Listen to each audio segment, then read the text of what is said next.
I personally have had a hard time understanding my body, and was never encouraged or told really to go to the gynecologist as a teenager or as a young adult.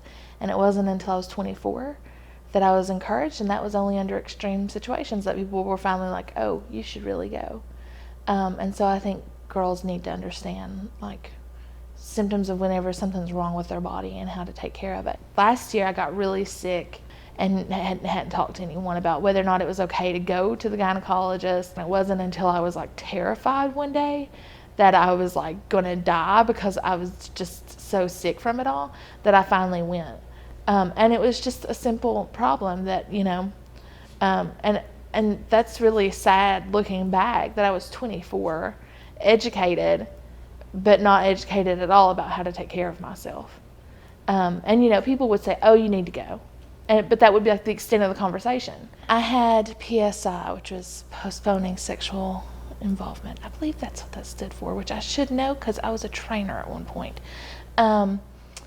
We had PSI in 7th grade, I believe. And the only part I can remember from the entire class is that they showed a video about how to insert a tampon, and they didn't separate the girls from the boys.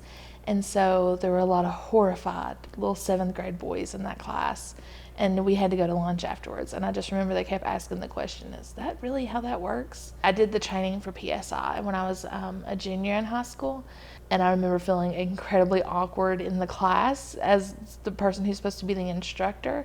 All we did was look at pictures of STDs and watched all these videos, and that was pretty much it. Everyone I ever have been friends with around here, you know, whenever you talk about how did you figure out about sex, you know, it's like not how you have the conversation, but people talk about it, and people always seem to say, well, you know, my parents, I mean, we never had the talk, or, you know, in school, and they'll tell an awkward story about like the tampon story, and that's it. Like no one really has ever had any real education about it.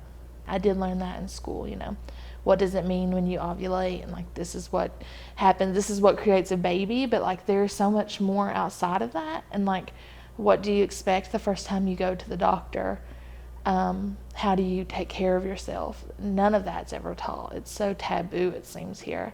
And so for me, that's the big thing. It just, I don't know. It's hard to say what I think you should have when I never had it. I just know what I had didn't work.